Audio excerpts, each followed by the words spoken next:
Good morning, everybody. Ryan Carter here. Hope everybody's doing okay, keeping safe, staying well out there. Very excited that y'all are here with me today. You could be anywhere in the world today, but you're here with me. It's a famous line from a hip hop song I used to listen to. Extra credit if you know who. We'll talk about that after class. Anyway, we're about to get started here. Most of you all know all about this because we are not living in the 90s anymore. We are in new technology age of teaching. And we're going to learn about Bitmojis, using Bitmojis in the classroom, teaching with Bitmojis. So this is my presentation on teaching with Bitmojis and using Bitmojis in the classroom. So let's get into it. All right, what is a Bitmoji? For those who may not know, you're old school. Nothing wrong with being old school. You're still using a chalkboard. Got very upset when they installed those smart boards in the classroom, right? So what is a Bitmoji? All right.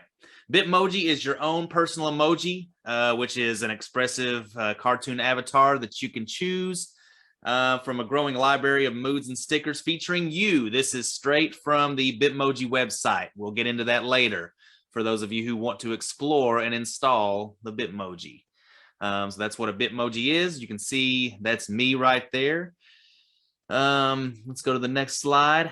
How are Bitmojis created? There are a few different ways that you can do this. So go to the Bitmoji website. I believe it's just bitmoji.com. You can sign up using a variety of methods. You can do it through Google Chrome. All right. So, or probably Microsoft Edge, whatever you like to use. I'm a Chrome guy myself. All right. You can do it on your phone. That's how I first set it up. I was big into Snapchat, sending funny snaps. I was seeing these Bitmojis that pretty much, you wanted an avatar on that. So that's how I did that. If you want to customize your Bitmoji, that's probably the best way to go about that. So that's what many of you will use through Snapchat. I just talked about that. You can use through a variety of different ways. Messaging, I listed them there. Google Slides, Hardy Har. That's what we're using here, doing it for this class. Facebook Messenger. You can install a little shortcut tab on your browser so you can use it with multiple apps. Very useful. All right, so why are teachers using these Bitmojis? Why is this even a thing now? Many reasons why. It's a fun way to introduce yourself. Most of us in here, right, are elementary education. But it's not just for kids, but especially for elementary education. It's a fun way to introduce yourself. Kids relate to the animated nature. But hey, even if you're doing secondary ed, teens love them. Teens love, who doesn't want to create a little fun animated version of themselves doing little witty sayings and things like that. Integration of technology. Technology is big. We're not going backwards, right? We're going forward. So that's another reason why teachers are embracing these. We're only going to keep on utilizing technology from now into the future. So better get on the technology train. Eventually, you're going to have to, right? Bring your laptop to class every day. Not just bringing notebooks and taking notes on paper anymore. So, all right, when did these Bitmojis start becoming so popular? Bitmojis started becoming so popular. They were already kind of gaining a little bit with Snapchat, but amongst teachers and the teaching community, pandemic popularity. There we go. I'm all about alliteration, baby. Alliteration. Is that right? Pandemic popularity using the same consonant sound. I believe so. Used to be an English major. I'll check that. Fact check it. Didn't practice it before the presentation. That's okay. Pandemic popularity.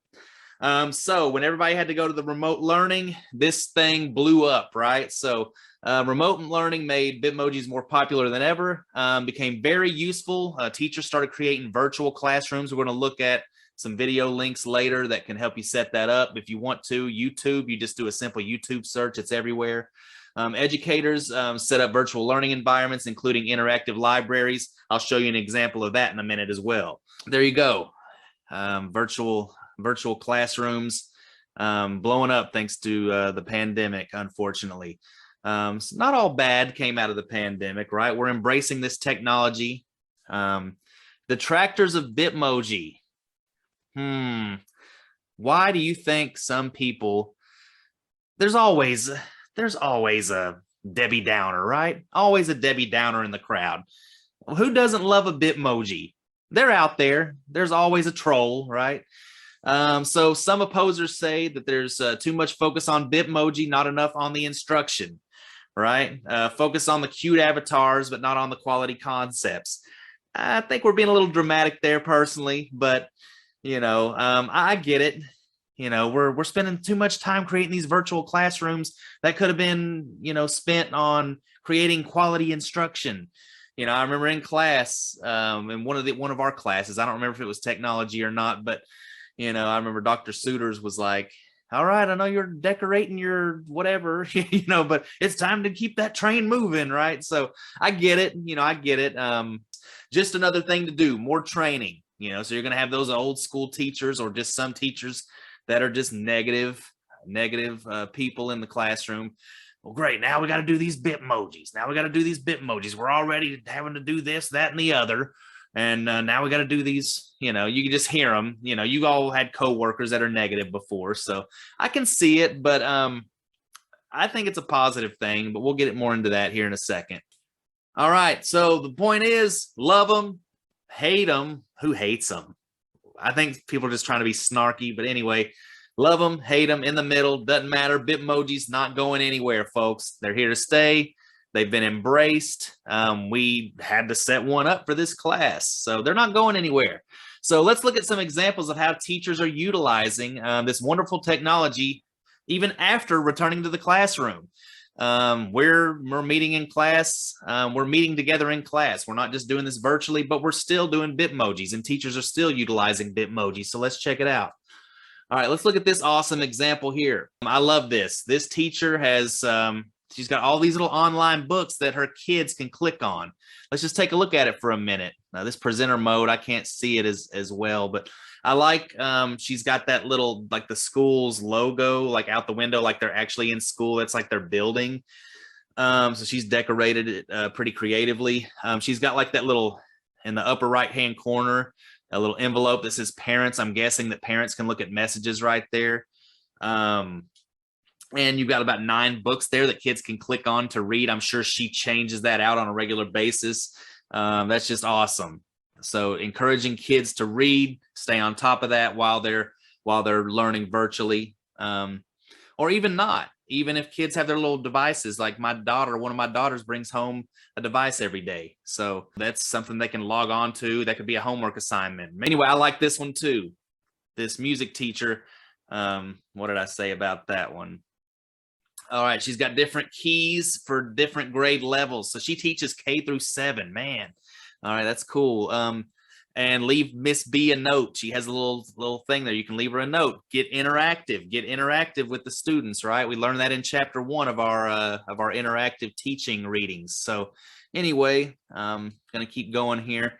So in summary, have your cake and eat it too. I like how that cake right there is just so happy that he's being decimated by Bitmoji me. So anyway, I like this. Leave the reactive environment behind. It's time to do the interactive and responsive type learning. You can do it both, folks. Be creative, All right. Click on that for a full tutorial. We're not going to do that right now, but that's just an example of a YouTube video on how to set up one of these things. All right, so it was started to play the video. Anyway, there's the references here. If you have any other questions about Bitmoji, my time is almost up.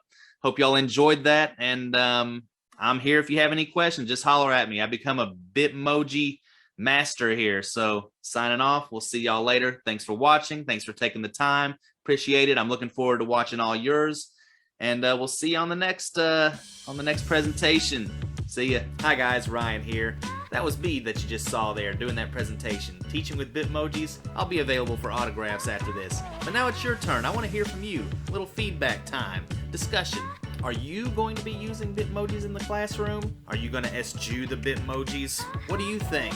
It's totally fine if you're old school and don't want to do the Bitmojis. Tell me why. I'd like to know. Thanks for watching. This was my tech talk. See ya. I don't get an A on that project. Oh, I forgot the song. I got about 10 seconds left. Jay-Z, that was Jay-Z, the line from the video. Reference. See ya.